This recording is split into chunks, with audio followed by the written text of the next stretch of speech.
So welcome to all our guests. Welcome to this TCAD 9 site event on demonstrating the impact of cross-sectoral collaboration and co-creating knowledge for halting deforestation and forest degradation in Africa. This session is jointly organized by the Forestry Agency of Japan, the UN Food and Agricultural Organization, and the UN RED Africa Forest Forum Initiative, and the International Tropical Timber Organization. My name is Jennifer Conhay, and I'm the Director of the Forest Management Division at ITTO, and I'll be your moderator for the next hour. Please kindly note that this event will be held in a hybrid style, in person in Yokohama, so thank you to all our guests, and online via Zoom. I understand we have quite a lot of participants online. This event will be recorded, and the interpretation is available in both English and Japanese. For those of you joining online, please use the question and answer box for your questions when we are asking the question and answer session at the end. Now, to start the session, it is my pleasure to invite Mr. Alu Duhong, Assistant Director General and FAO Regional Representative for Asia and the Pacific, to deliver the opening remarks. ADG Duhong, you have the floor.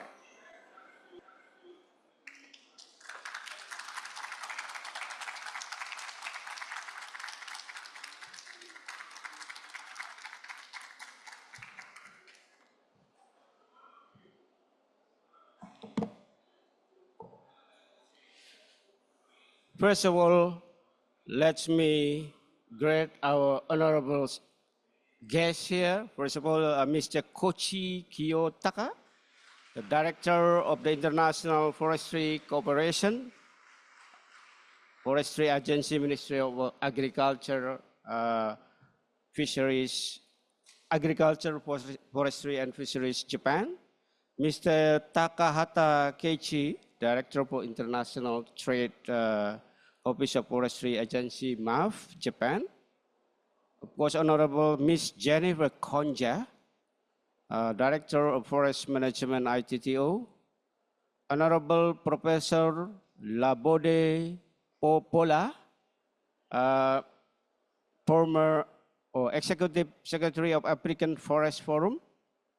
And Honorable Ms. Rosalind Pasua Ajel, former REDD Plus Focal Point Director of Forestry Commission Training Center of Ghana.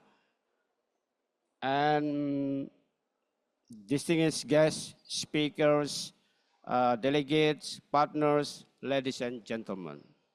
Very good afternoon, and also good morning, good evening to those joining us online. I just got news about 330 participants registered online for this event. It is my pleasure to welcome you to this TCAD 9 site event titled Demonstrating the Impact of Cross-Sectoral Collaboration and Co-Creating Knowledge for Halting Deforestation and Forest Degradation in Africa. Jointly organized by the Forestry Agency of Japan, FAO, ITTO, and the UN RED Africa Forest Forum Initiative. Allow me also to first extend our heartfelt gratitude to the government of Japan for its long-standing partnership in halting deforestation, including through the ongoing project called Building Global Capacity on Halting Deforestation and Conversion from Agriculture Commodities, or Big Chance, funded by Ministry of Agriculture, Forestry and Fishery. This initiative has been instrumental in developing piloting innovative tools co-created with African countries like the Solution Tree and cost-benefit analysis for halting deforestation, which we'll explore detail today. I also thanks to our partners, donors, and member countries of the UN RED program for their tireless catalytic work since 2008, which has kept forests high on the global climate and food security agenda. Ladies and gentlemen, halting deforestation is not just an environmental goal. It is an imperative for Africa's food security, climate resilience, biodiversity protection, and social economic development.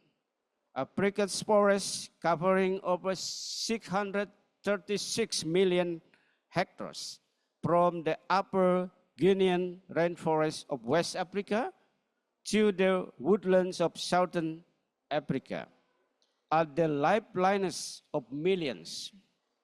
Yet, the continent experiences the highest rate of deforestation worldwide.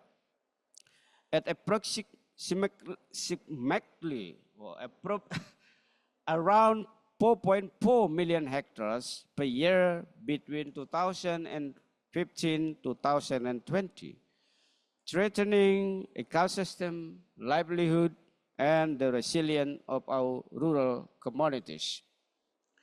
As echoed by recent FAO governing bodies and in global fora, such as the UN Food System Summit recently conducted in Addis Ababa, Ethiopia, tackling deforestation requires breaking down the silos to enable effective cross-sectoral collaboration, especially between agriculture and forestry sectors.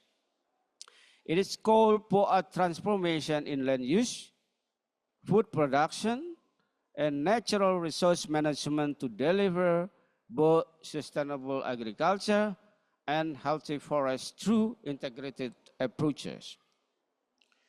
We have seen encouraging progress through 16 years of REDD+ experience, with countries achieving measurable reduction in deforestation. But the call for action from the UN Climate Summit to the Glasgow Leaders Declaration and the Forest and Climate Leaders Partnership remain urgent and clear. Today's event is about co-creating knowledge with African countries, from designing tools like the solution tree, identifying cost-effective solutions, including agroforestry intervention, sharing best practices across borders, and valuing local knowledge and wisdom. This approach strengthens national capacities and ensures the solutions are tailored to each country's realities, while also creating a feedback loop in which country experiences enrich and improve knowledge of others. This is not about bringing its ready-made solution. It is about working together to identify what works, adapt it to local realities, and scale it up. African countries are, can, and should be in the driving seat of transformation of forest and land use management. Several countries in the region, some of which are with us today, are indeed demonstrating key results on reducing deforestation. They are unlocking finance, for example, REDD+ result-based payments that are then strategically reinvested at national and local scale to achieve climate, forest, and economy targets. To ensure greater economic gains from higher sustainable forests and land use and reduce deforestation, we must also recognize and promote the role of smallholders. They are central to both local food system and global commodity supply chains, especially in Africa, yet also in many places in Asia. Smallholders produce nutritious food, support rural economies, preserve traditional knowledge and wisdom, and steward natural resources. Yet, they are also responsible most agriculture-driven deforestation in Africa as well as in Asia, actually. in areas when adjacent to the forest agriculture frontiers. Providing these farmers with knowledge, access to market, secure land tenures, and climate-smart practices is essential to improve livelihoods and build resilient agri-food system and food security while reducing deforestation. Today's event will highlight practical example from Africa, from Benin's integrated strategies to help deforestation to Ghana's insight on cost-effective intervention to halt deforestation and Côte d'Ivoire agroforestry practices supported by ITTO. These stories remind us that progress is built on trust, shared learning, and common commitment to keep Africa's forests standing. FAO, together with UNRED and our partners, stand ready to continue supporting countries in this vital endeavor by providing neutral technical assistance, facilitating cross-sectoral dialogue and knowledge exchange, as well as generating tools and framework to guide action and strengthen agriculture-forest linkages in Africa. Let this to be another step forward in our shared mission to keep Africa's forests standing while ensuring they continue to sustain food system and economies and commodities for generations to come. Thank you very much for your kind attention and very good evening.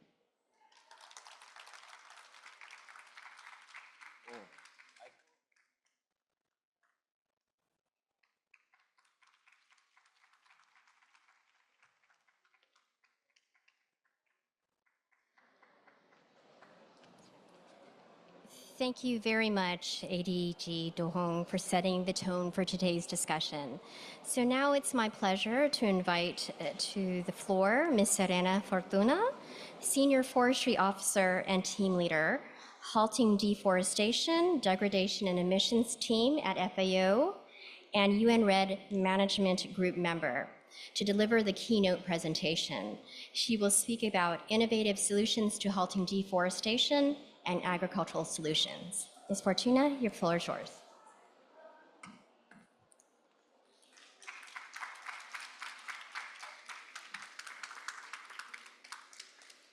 Thank you very much, Jennifer. And let me just put here a good reminder of the time so that I have enough time to deliver the presentation. Yes, like this. Okay, so thanks again, Jennifer. Thanks, Alu Do-hong, also colleagues from MAF, AFF, all partners, speakers. It's really thrilling for me to be here kicking off the conversation. And of course, we want to kick off a little bit with reminding the kind of the essential elements and essential services that forests provide to the entire world, but also to Africa.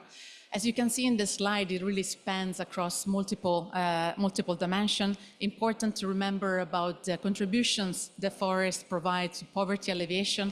Only in Africa, for example, approximately 22% of household income come to elements that are linked to forests, from forest products to non-timber and non-timber forest products. Important development also aspects, for example, we're talking about economy. Across the continent, approximately 5 million people are employed within the forest sector. That gives also a lot of opportunities to youth, for example, to come into job and to diversify the different aspects of livelihoods. Not to be forgotten also the important role that the forests provide to food security in Africa, but also in the entire world, and the contributions the forests provide to the agriculture sector itself, providing a microclimate that also support enhance and rich kind of a fertile soil where to produce different commodities. Lastly, and important also to the replus that Mr. De Hong was mentioning before, the contribution to achieve climate targets in the NDCs, the nationally determined contributions of countries in Africa, more than approximately 90%, so nearly all the national determined contributions also include forest sector, and half of them include REPLUS in the specific. Notwithstanding these important aspects, of course, unfortunately, forests continue to decline. There is the latest the information that we have from the latest FRA, the Forest Resource Assessment, back in 2020. We've seen that there is still a deforestation rate of 10 million hectares per year in the world. But these figures are important. In the left-hand side of this slide, you see the figures for Africa.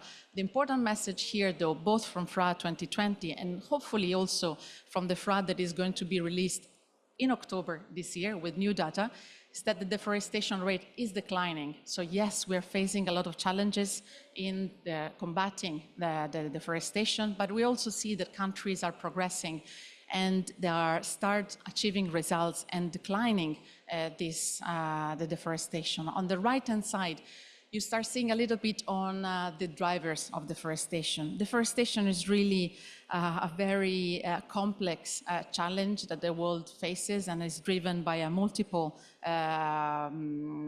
elements, from policy, governance, to also underlying drivers such as poverty, tenure. But what is seen also from the remote sensing survey back in 2020 is that the key solutions to really turn the tide on deforestation needs to be found in agriculture, in the way on how we produce our commodities and the way how we engage also stakeholders on the ground on this matter.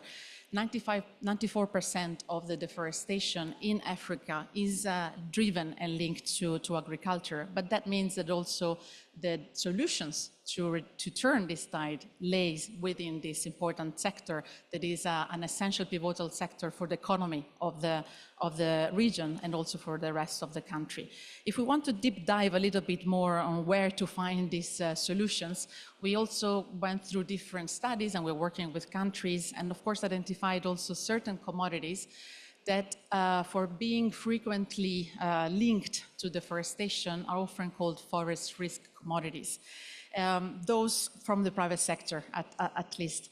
When we look at Africa, those forest risk commodities come down to being cattle, cassava, cacao, maize, corn, banana, etc. And also what has been seen that the solutions, again, where we need to enhance the capacities and bring more innovation, it at small scale farming level. That's where 97% of this deforestation is linked to. And that means that that's where fund needs to trickle down and where solutions and innovation need to be brought as well. At global level, awareness and commitments have been being promoted throughout the years. We can recall back in 2007, 2008, where the REPLUS, the Reducing Emission from Deforestation and Forest Degradation, was launched. But then consequently to that also, and you can see the long timeline here of commitments also to remind the Glasgow Declaration. And then of course, we're eagerly waiting for COP30 of UNFCCC in Benin this year, where stewarding forests and transforming agri-food system are most probably going to be at the center of the stage and the discussions. In terms of regulations, also countries are moving forward to encourage markets to boost decoupling commodities from deforestation. We have an example, of course, from the EUDR, the EU Deforestation Regulation, that is going to be up towards the end of this year and then in 2026. It's not the only one, and that was also boosted a bit by civil society really pushing the countries in Europe and in some other parts of the world to decouple the deforestation from the commodities, or the commodities from deforestation. This civil society move also boosted a lot of corporate commitments. I'm not going to go around all of this, but it's just to indicate that there are also from the private commitments also there are a lot of round tables, for example, on palm oil or soy that are also boosting these more sustainable supply chains from the producer down to the market and the trade. So countries have been really identifying how to boost the synergies and amplify the enhanced actions between agriculture and forestry. Even in the REP+, more than 80% of the strategies that countries are prepared point to this angle as the solution. If we, on the four areas that we typically use to kind of cluster these areas, we may focus on the sustainable agriculture production, decoupled from deforestation, and the innovation for commodities, market, and trade. Africa is actually bringing various examples on this, including through the support of FAO, UNRED, and other partners. We can mention Congo, for example, where the country is establishing and reinforcing agroforestry systems and financing for agroforestry value chains. At the same time as also boosting the production of fuel within a more sustainable practices. Côte d'Ivoire, Cameroon are also giving some important examples of sustainable production, especially linked to cacao, and strengthening capacity of small-scale farmers, including into the domain of how to be ready if the country wish to continue export the cacao towards EU or other markets, how to be ready to these market-based regulations. It's thanks to the important work that countries are doing on the ground and for which FAO, UNRED, and other partners collaborate to, that we can then co-create knowledge and tools with African countries in this case, but also with other countries in the world. And we would like to highlight a couple of examples, especially on these solutions that we're bringing together through sustainable agri-food system transformation. And we'll be delving into that in the next slide. And the cost-benefit analysis for REP+. How much really is the cost that policies need to include in order to address drivers of deforestation. When we think about the solutions tree, it's been produced with a lot of efforts from both forestry and agriculture experts in FAO and in other organizations, tested and discussed with, let's say, co-created, because we're getting inputs also, for example, from Benin, from Ghana. Benin is going to indicate later today, I'm sorry, not from Ghana, from Guinea and from Benin. And we're really developing this logical framework as well as a gateway and repository of information on drivers and especially solutions, an analytical framework that can be used at the country level for different scenes when preparing halting deforestation strategies. We're connecting those strategies on the ground also with economy, and at the same time also trying to identify specific project activities.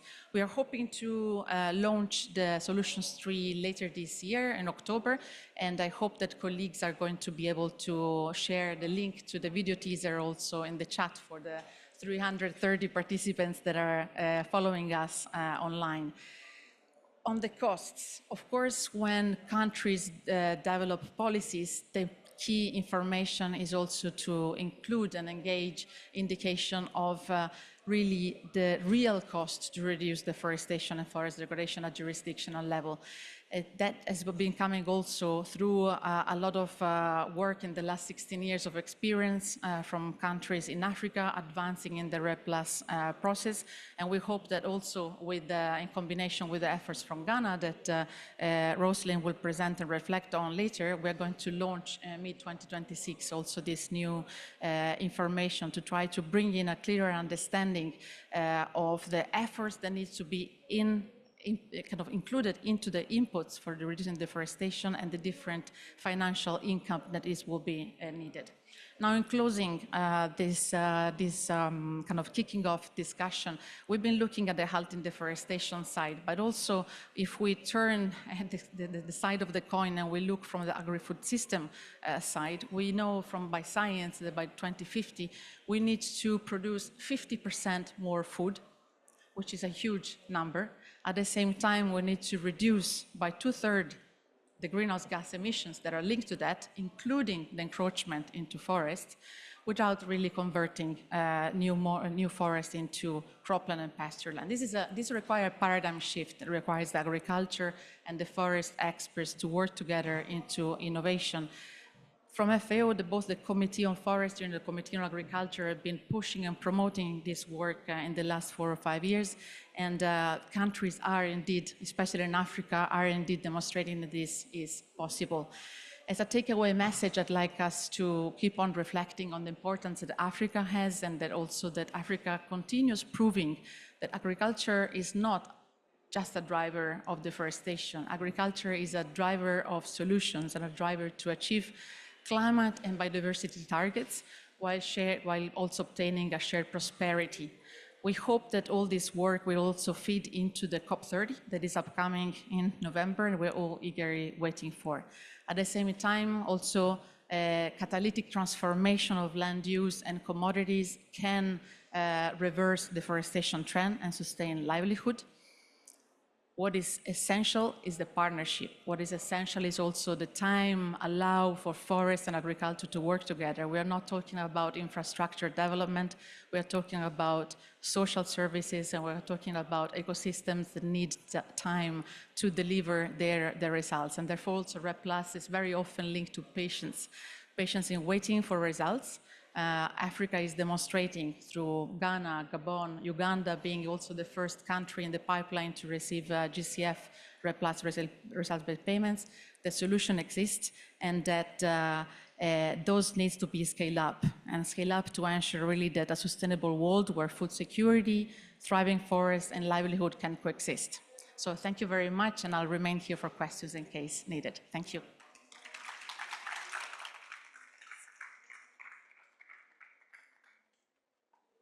So thank you very much, Serena, for sharing your insights on this topic and for highlighting the innovative solutions and the importance of identifying cost-effective approaches for REDD+. So I'd like to, at this point, invite all the panel members to please come up to the stage. In the interest of time, I will be introducing them as they walk up. So Professor Labode Popopola, who's the Executive Secretary of the Africa Forest Forum. He will speak on the importance of halting deforestation to achieve Africa's sustainable development and food security goals. Ms. Rosalind Fuswa Aje is joining us online.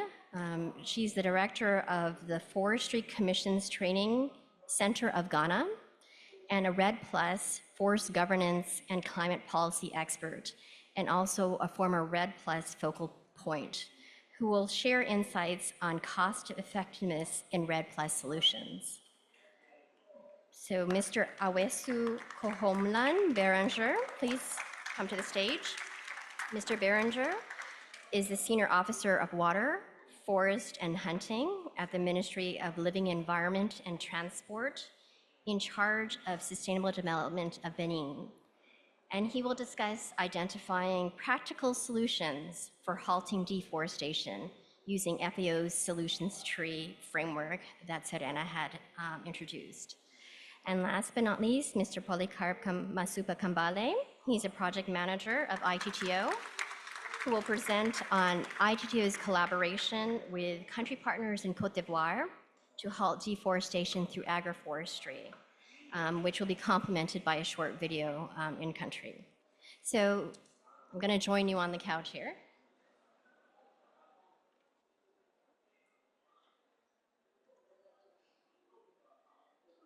So my first question is going to go to Professor Popopola. Why is halting deforestation and forest degradation fundamental to achieving Africa's sustainable development and food security and poverty alleviation goals? This works now. Yeah. Well, thank you very much. First, I'd like to appreciate our partners for inviting me to be part of this very important discussion. The first speaker, that's Dohang, and also Fortuna, have actually framed the issues, what the challenges are, what the opportunities are. Mine is to talk about what the solutions could be, and how Africa can work together with other partners to ensure that we achieve the sustainable solutions that we all desire. The problems have been stated, but there are some key issues. We have some declarations, the SDGs, the Malabo Declaration, the Africa 2063, without reducing deforestation, without reducing degradation, these declarations may not be achieved. And so I'm going to talk about the key issues that are likely to be affected if we do not stem deforestation. The first one, the SDGs. Virtually all the 17 SDGs are interlinked with forest. There is connection between the SDGs and forest. And I like to point at the first SDG, that's poverty reduction. There's a link with the forest. Zero hunger, SDG 2, SDG 3, clean, good health and well-being. SDG 6, clean water and sanitation. SDG 7, affordable and clean energy. SDG 8, decent work and economic growth. And SDGs 13 and 15, climate action and life on land. Without reducing degradation, without reducing deforestation, we may not be able to achieve all these goals. And so the African Forest Forum, over the past 17 years, has been working with stakeholders to ensure that we are able to reduce this dangerous trend in our forest activities and the forest estate in Africa. Now, how do we do this? First, we try to support national policy analysis because there are so many overlaps in the areas of policies, policies on infrastructure, policies on agriculture, livestock, and so we try to support policy analysis. We also develop national roadmaps for countries in Africa, and in the last 1 year, we have a target of 11 countries that we're working with in this area. Ghana, Ethiopia, Uganda, Kenya, DRC, Congo, Gabon, Kenya, Niger Republic, Nigeria, and Madagascar. We also are involved, we also are involved in policy dialogues, particularly in the area of establishment of platforms that bring together stakeholders, forest stakeholders in particular. And what do we do here? We discuss the constraints and opportunities and ways to strengthen forest governance. Again, in this area for 2024, 2025, we have 11 countries listed here. We have Burkina Faso, Cameroon, Niger Republic, Ghana, Kenya, Uganda, Ethiopia, DRC, Congo, Madagascar, and Nigeria. We also help to develop roadmaps for different countries. We support knowledge generation, particularly in the areas of RED+, mechanism implementation, NTFP value chains, areas of cocoa value chains, EUDR regulation, and the likes. Again, we are supporting countries in Africa, about 11 of them also. We organize communities of practice on a regular basis to address these issues. So we have a huge audience with membership of over 4,000 individuals and institutions spread across Africa, 51 countries in Africa, and about 52 other countries outside of Africa. We are able to reach a large number of people, and we have a convening power to help to resolve several of the challenges that we have. And so what are the calls to action? We expect policy coherence, we expect capacity building, and we also expect partnership development, which is the essence of the reasons why we are here, collaborating with UNEP, collaborating with FAO, and other international and national organizations. And this is exactly what the African Forest Forum is trying to do to resolve some of these challenges. Thank you. Thank you very much, Professor Popopola. for sharing AFF's experience in being a knowledge platform for your membership, as well as linking policy to action on the ground. So our next speaker is online, Ms. Rosaline Fuswa-Aji. If she can please be put on this screen. She's joining us from Ghana.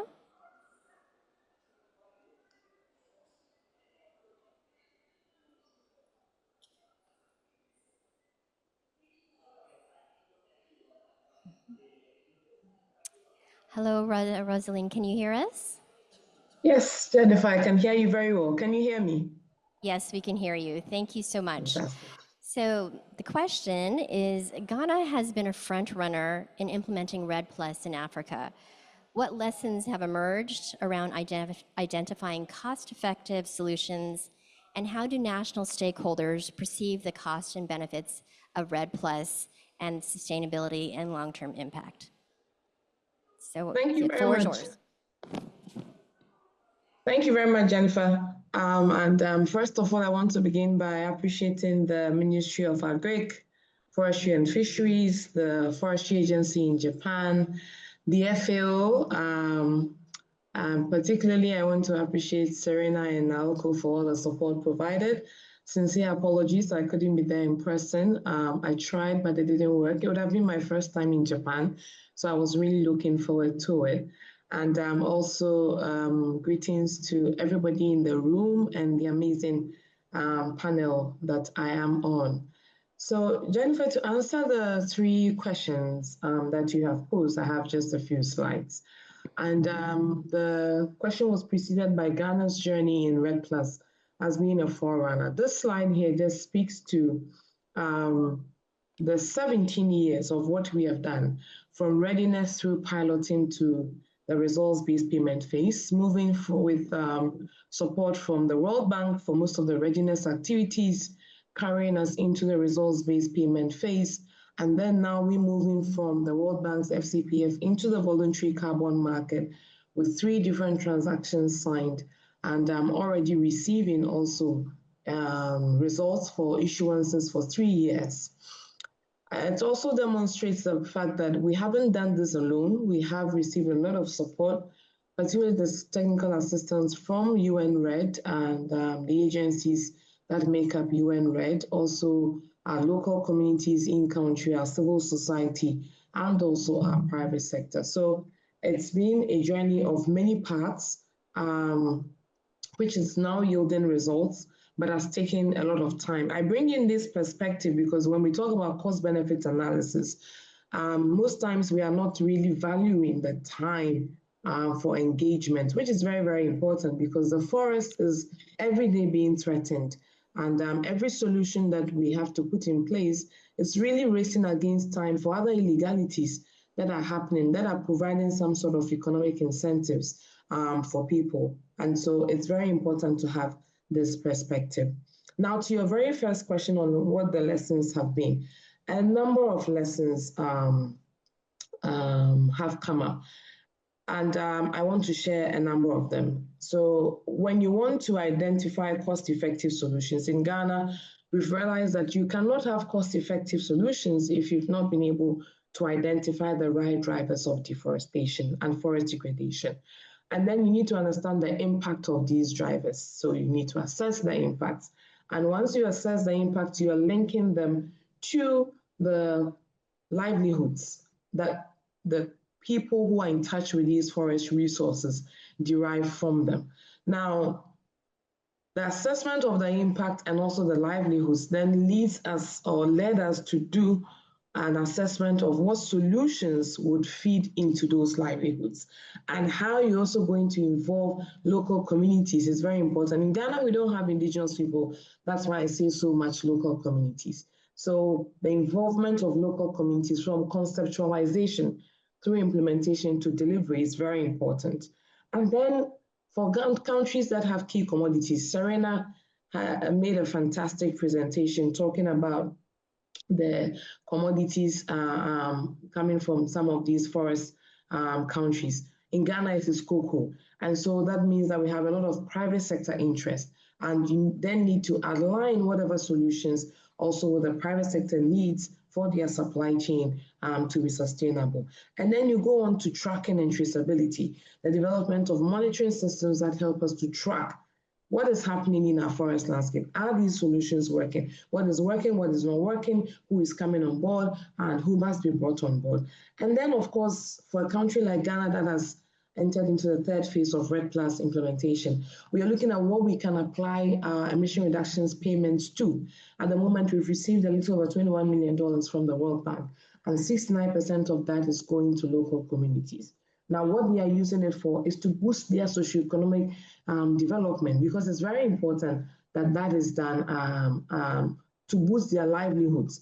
We are not just receiving ER payments and putting them to things that communities are not in touch with. It is speaking to what they need. For example, provision of access to potable drinking water, alternative livelihoods provision. In the next phases of the funds that will be received, we are looking at small and medium scale enterprises being set up. So, because if people are not given the right opportunities to keep them away from the forest, then they keep going back because it's an issue of a livelihood. And then, of course, you also need to look at the different co-benefits that come in aside the carbon payments or the ER payments, because the co-benefits are more intangible to the people. For example, if we were to increase agricultural production, and as Serena was talking about this, a lot of the REDD+ interventions are linked with agriculture and land use. So if we were to increase agricultural production, that is going to have a direct impact on the pocket of the farmer. And in Ghana, we are dealing with a number of these drivers of deforestation and degradation. But I just want us to look at how we've used one in our premier emission reductions program called the Ghana Cocoa Forest REDD+ program, how we've done that. That program is basically seeking to address restoration of degraded forest areas, addressing policy reforms on tree tenure, emphasis on tree tenure, not land tenure, provision of alternative livelihoods, and then importantly, climate smart agricultural production so that we boost the yields of cocoa and other food crops. And we also empower women in there. Now, in that program, and that has been our flagship program up to date, we have actively engaged local communities, and now they are part of an inclusive and transparent governance structure for forest management. They have come up with their own bylaws. We see this as phenomenal, because if you set laws for people, probably it's difficult for them to follow. But if they come through a process where they have set up their own laws that they are able to follow, then you can always hold them accountable. We are doing active tree planting and also adopting climate smart practices. We've set up systems for monitoring, measurement, reporting, and verification of the carbon to demonstrate the tangible results. And of course, we have also set up a system for sound social and environmental safeguards, compliance, and monitoring. And as I spoke about the co-benefits, we are looking at improved forest governance, which is intangible, but is very, very important for how people engage. Now to the second question, how can identifying cost-effective solutions advance actions at scale? You get to understand the true cost of implementation. You also attract the right price for emission reductions transactions. We started this whole REDD+ conversation with a $5 price in mind. In some jurisdictions, it was seen this is enough, it's okay. It's as if someone was even doing forest countries a good. But if forest countries are able to understand what it really means, a life cycle assessment of the cost and the benefits, we can go to the transactions table, negotiations table, better informed. We're not going to just take $5, $10, or $15. We are going to be able to negotiate for what we truly deserve. And so that is why Ghana really supports the work that the FAO, Naoko, and her team are commissioning on REDD+ cost benefit analysis, because for the future years, we should be able to generate the right resources, climate finance, that we are plowing back into these landscapes. I've spoken about all the benefits we have achieved through our premium program. But if you get into the country, we have a vast land. These are pocketed results. We can be able to achieve the impact at scale if we have the right price. This is achievement with just $5 a ton. Imagine if we're able to sell this at $30 a ton. Probably that's what it takes for Ghana to generate a ton of forest carbon. But until the right analysis is done, we will not be able to put this well across the table. And to your third question on how the costs and benefits are perceived by different stakeholders. And I like a statement that has already been made. I believe Serena made this, and also the Honorable Aludo Hong, who I had the pleasure of working with in the FACT dialogue. The costs are different for different stakeholders, and particularly for government and local communities, the length of time it takes. This is 17 years that it has taken us to get to results. Now we are not even done. Ability to hold expectations, ability to take people away from illegalities, because as all this length of time is going on, we heard from Serena, deforestation is still happening. We heard from ADG, deforestation is still happening, degradation is still happening, because people still must survive. And so they are caught up in this web of alluding to or conniving for some of these illegalities to happen. And then when you also talk about private sector, is an investment to keep the trees standing. These are some of the costs that private sector is faced with. And then when we talk about the benefits, for government, we are looking at agricultural production. For a country like Ghana, agriculture is our backbone. And so if we are able to enhance productivity, that's a benefit for us. Ultimately, the carbon payments are also coming as icing on the cake. And then we also believe that we are contributing to the global climate targets. But mind you, contribution to global climate targets always comes under attack, because people keep on asking, what is even the overall emissions from Africa? Do we have to bother ourselves so much? And so that's a benefit, but there's a lot of work that must be done if you have a country or a government that is interested in cutting down trees for timber. Fortunately, recently, and just some days ago, Ghana has been able to also go through the FLEC licensing process, and this is a huge one for us. Now we are the second country together with Indonesia. And when we talk about civil society organizations, they are considering costs such as ensuring fair compensation, and then also benefits such as transparency and traceability, and then inclusive governance. So depending on which spectrum you are, you're going to be looking at different costs and different benefits. And that's why a holistic assessment would help countries to be able to unpack this, both the intrinsic and then the extrinsic, and unpack them and give them the right value and use that to quantify what climate finance in terms of pricing should be achieved. Thank you. Thank you, Rosalind. I realize we gave you a bit of an impossible task. Your presentation contains a wealth of information. Hopefully that can be posted on the FAO website that actually publicized this event. In particular, what struck me was the importance of doing life cycle analysis as well as cost-benefit analysis to really understand the true valuation of results-based payments. That's why the tools that FAO is developing is so important. So my next question goes to Owesu. Can you elaborate on the solutions tree approach and how it has supported Benin's REDD+ strategy? And how has this tool scaled up policy action to halt deforestation in Benin? Thank you. Ladies and gentlemen, distinguished colleagues, good afternoon. Allow me first to express my sincere gratitude to the organizer of this event for the opportunity to share the experience of Benin with the solution tree approach. The solution tree approach is a participatory tool developed by FAO to analyze the underlying driver of deforestation linked to agriculture and propose adapted response.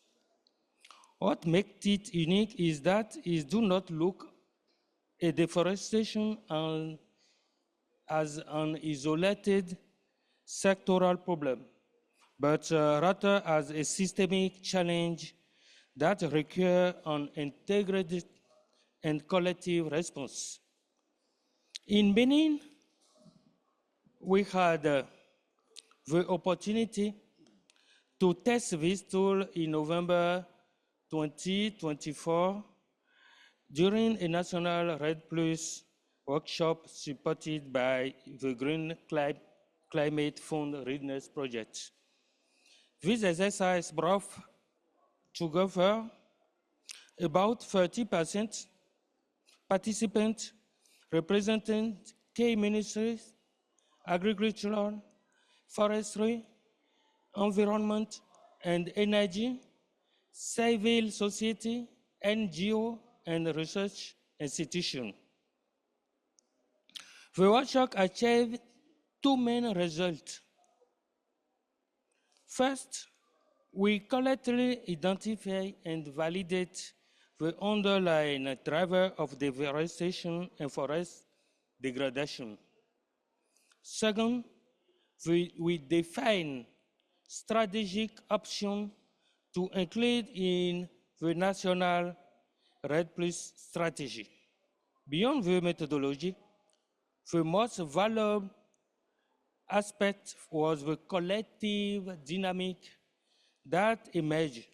Each stakeholder could recognize not only their share of responsibility, but also their potential role in building solutions. From this experience, I would like to highlight three key lessons. First, the solution tree has proven to be a decision support tool.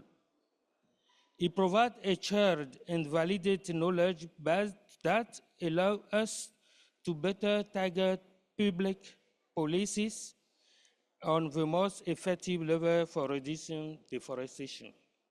Second, it is an adaptable and transferable toolbox. Third, it has become a framework for intersectoral dialogue. In conclusion, I will say that the experience of Benin with the solution tree helped us move from a fragmented vision to a systemic approach. Today, we have a logical framework that clearly illustrates the connection between the driver of deforestation and the solution to address them. The real challenge now is to translate these results into concrete action, into ambitious policies, and into operational projects capable of reversing the trend of deforestation in a sustainable manner. I am convinced that participatory science,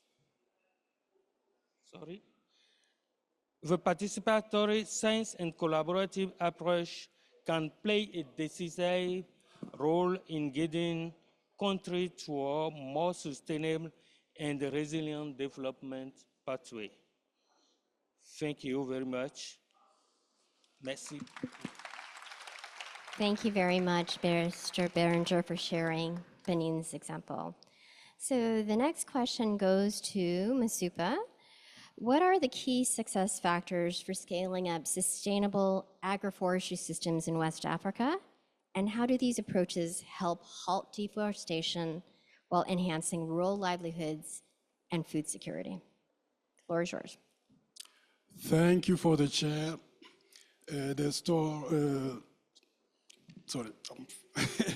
Thank you for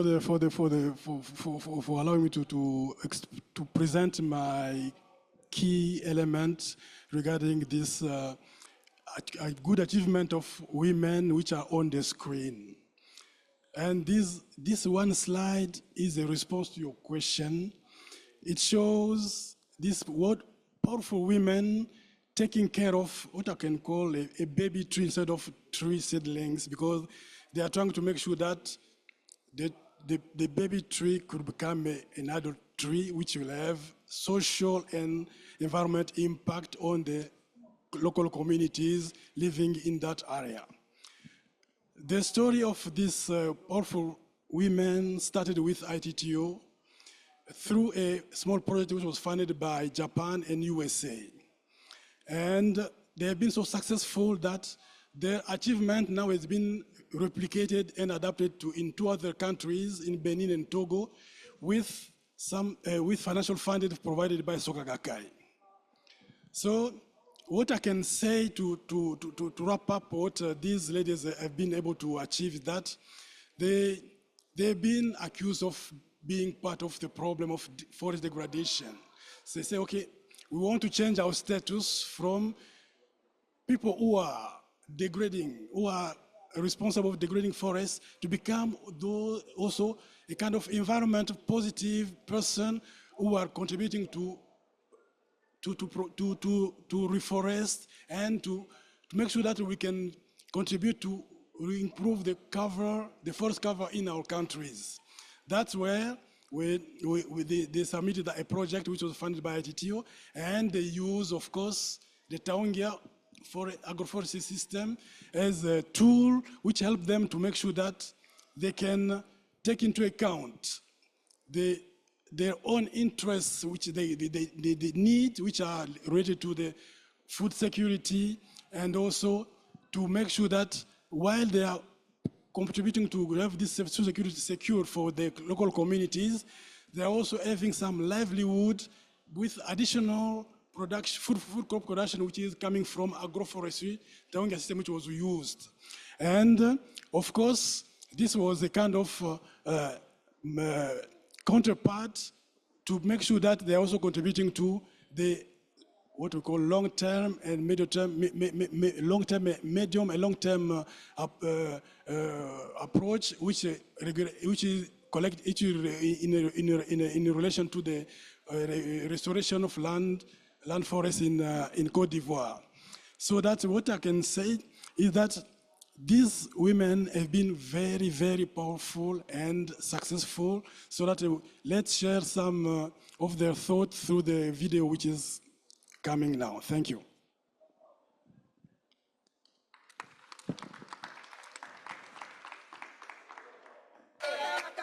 Nous sommes venus très tôt pour l'arrosage parce que nous avons fait les pépinières, il faut les arroser. Les travaux sont partagés. Nous les femmes, nous savons ce que nous devons faire. Au niveau des hommes, il y a la patame surtout qu'il faut faire. Ça, c'est réservé aux hommes. Et quand nous allons les planter, nous utilisons aussi des jeunes, c'est-à-dire les jeunes creusent. Et puis nous les femmes, nous les mettons dans le sol. Nous avons fait les pépinières avec l'assaut d'effort. Il y a les pépinières qui se font avec des grains et il y a d'autres qui se font avec les bouts de bois. Nous avons utilisé le cassia pour la fabrication du charbon. Donc nous avons en mémoire d'utiliser le hakpi parce qu'il est comestible. Nous comptons former des femmes dans les villages parce que les femmes jusqu'à présent n'ont pas encore compris qu'en faisant le vivrier, on peut aussi faire le reboisement. Il y a certaines femmes qui n'ont pas encore compris. Donc nous allons aller vers ces femmes-là pour leur expliquer et puis les regrouper pour qu'elles puissent participer aussi à cela. D'abord, pour faire revenir nos forêts qui sont en voie de dégradation et puis pour que nous qui faisons le vivrier, nous puissions avoir la pluie. Parce que sans les arbres, il ne pleuvra pas. L'association Malébi, je peux dire, est notre cheville ouvrière. Parce que c'est grâce à elle que nous travaillons, nous faisons le vivrier et le reboisement ensemble avec l'association Malébi. Nous avons compris tôt qu'il faut se mettre ensemble pour mieux faire. Grâce à l'OIBT, nous avons su comment il fallait faire une pépinière et puis combien de temps la pépinière met pour qu'on puisse aller la planter. Thank you very much. Wonderful. So we're running short on time, but I do have one question that I'd like to ask the panelists, and any of you can answer if you'd like to. As someone mentioned, Brazil is hosting the next COP 30, and it's expected that forests are going to be high on the climate agenda. So with that in mind, what is some of the most promising opportunities to scale up solutions and halt deforestation across Africa? So the floor is open for any of the panelists who want to answer the question. And also online, Rosalind, if you're also online. Yeah, hi, Jennifer. Okay, so Go ahead, Rosalind. Thank you very much. And thank you also to the other panelists, wonderful presentations. So yesterday I was thinking about this question and I put down a few things. One was, I think if we miss Belém on forests, we've missed it. It probably might be Brazil or never, or some say never. So, but the question is, what if we miss Belém? And what if we don't? And if we don't, then it means we need to be able to take a suite of options to Belém. The first is what the Brazilian government is promoting actively with a number of tropical forest countries, the Tropical Forest Forever Facility. And because when we talk about avoiding or halting deforestation and forest degradation, it's mainly about the provision of climate finance. We have all these wonderful strategies. Every country that's been in the REDD+ process has a strategy. Countries have action plans. We know what works. We just need the finance to push the interventions, to push technology. And the Tropical Forest Forever Facility is one of the key financial or funding vehicles that's coming up strongly. And I believe that we need all tropical forest countries, and also we need the donor community and private sector to really invest in this fund. It might sound very ambitious, but in this space, I think ambition is one of the words that I've heard all the time. And so if we really want ambition, the TFFF is ambition. Again, we also have the Glasgow Leaders Declaration that we have signed. We don't have so much time. We just have barely 5 years to meet those targets. I keep wondering, are we going to get to 2030 and move to 2050? Because in this space, I've seen a lot of shifting of goalposts. We started with 2020, now we're 2030. It shouldn't be the case. If we must get to 2030, we should also be able to focus on what the Forest and Climate Leaders Partnership is doing through its different action area work streams. And one of them, which Ghana has actively engaged in, is really looking at the carbon markets, the forest carbon markets. It's time we look at a suite of interventions that would help countries. Now, we understand that grant financing is not always going to be there as it is. That's why we are working on all these results-based payments approaches. The voluntary carbon market is coming up strongly through jurisdictional REDD+, which has a lot more robust mechanisms. Let's go to Belém, putting together all these different packages, and also really not putting them together because they've been championed, but going back to what the Global Stocktake report mentioned, there is no 1.5 really without forest, without nature. And Belém, I believe, is the time for us to gain that traction. And we don't just need commitments and pledges, we need delivery of commitments in real time and with speed. Thank you very much. Thank you very much, Rosalind, for that rallying cry. Any other panelists would like to answer? Can I? Yes. What we are looking forward to in Belém is how do we let the youth that constitute a huge percentage of African population, how do we get them on board to be part of the process? As we speak, many young people are not interested in what we're talking about. And so what the African Forest Forum has done, and which we're going to showcase in Belém, is African Youth for Forest. We now have a program that brings together African youth, and we're going to demonstrate this in Belém to showcase what the African youth can do. And so we are hoping that this will be supported globally and also by our partners so that we can elicit the interest of the young people in forestry in Africa. Thank you. Wonderful. So one more. I think we have time for one more. Thanks. I hope yes, it works. Thanks for Rosalind and also Popola for your reflections. Just to complement, I totally agree with what you just mentioned, and maybe to complement on this last point that you brought in, I think it's also going to be very critical to coordinate civil society and negotiation blocks, so to be really align the messages and strategies. You mentioned youth, which resonate a lot also with what I was thinking to indicate. The TFFF, so the Tropical Forest Forever Facility that Rosalind mentioned is critical, but I think it's also critical for all donors, all stakeholders to hear results.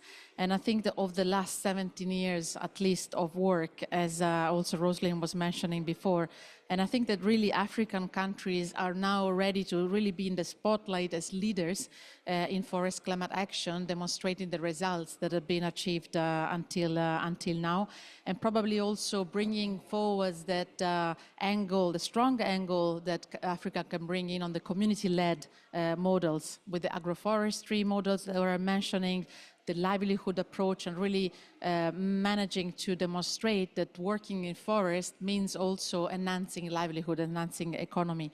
Lastly, just to conclude, I think it's also a very important expectation is this bridge from Baku to Belém with respect to the FCLP, the Forest and Climate Leadership Partnership announcement on land tenure commitments. There is going to be an important expectation in Belém also for countries to demonstrate also their commitment on clarifying land tenure, so which is at the basis, of course, of turning the tide on deforestation. So just last reflections. Thanks. Wonderful. So we are running behind. We're actually past our time. But before we actually close this session, I just would like everyone to give our panelists a round of applause for all their experiences that they shared and their expertise. Wonderful.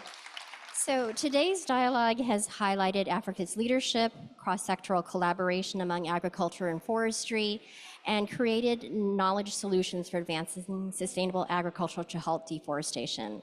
It has laid the foundation for broader regional partnerships, which FAO's upcoming regional exchange will further strengthen and scale, as well as ITTO and Japan's technical cooperation in the region. So I'd like to thank everyone who has been part of this event, the audience, Japan and UN Red, ITTO, the technical teams in FAO, and once again, all the speakers and participants here in Japan and online from around the world. And we apologize that with the limited time, we couldn't take questions from the audience. So it is now my pleasure to invite Mr. Koichi Kiyotaka, Director of the International Forestry Cooperation Office of the Forestry Agency of Japan, to deliver the closing remarks. Director Koichi, the floor is yours.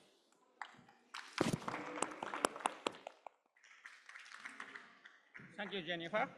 I will deliver my closing remarks in Japanese. So if you need English interpretation, please use this one or a good application of your iPhone or PC. 改めまして、海外林業協力室のコーチです。本日のセミナーの閉会にあたりまして、一言ご挨拶申し上げます。まずは本日ご講演いただきました FAO のセレナさん、パネリストとして取り組みを紹介いただきましたアフリカ森林フォーラムのポポーラさん、ガーナ林業委員会のアジェイさん、ベナン生活環境輸送持続可能開発省のベランジェさん、ITTO のマシュパさんに心より感謝申し上げます。また本日のセミナーは林野庁我々がですね、日頃から一緒に連携させていただいております FAO および ITTO のご協力のもとに開催させていただきました。本日開会のご挨拶をいただきました FAO アジア太平洋事務所のあるさんをはじめまして関係者の皆様のご尽力に改めましてお礼申し上げます。本日の発表でもいろいろ言及ありましたけれども、森林減少劣化を止めて保全していくということは、気候変動の緩和適用、それから生物多様性の保全、そういったものに限らずですね、持続可能な発展、それから貧困の削減、食料安全保障、そういったものに強く結びついているものでございます。今日、森林減少劣化の抑止をすることと、持続可能な農業、食料生産、それから発展、そういうものがいかに両立していくかということは、世界共通の課題となっております。しかし中でもですね、アフリカ本日テーマのアフリカですけれども、におかれましては、人口がまだどんどん増えているという状況にありまして、極めてこの両立をどうしていくかというのは、重い課題になっているというふうに認識しています。本日のセミナー、いろんなご紹介ありました。一つ一つは取り上げませんけれども、皆さんがそれぞれの立場、地域でさまざまな努力をされているということが分かったかと思います。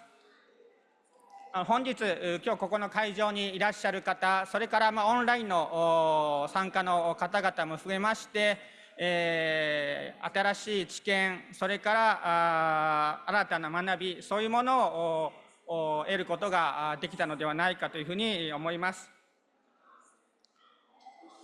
アフリカの森林減少を止めて、持続可能な開発、それから食料生産、そういったものを両立していく、これを実現していくためには、まさに本日のセミナーがですね、新たな今回のTICADのテーマでもあります、競争、コークリエイティング、そういう契機になれば、私としても非常に嬉しいというふうに考えてございます。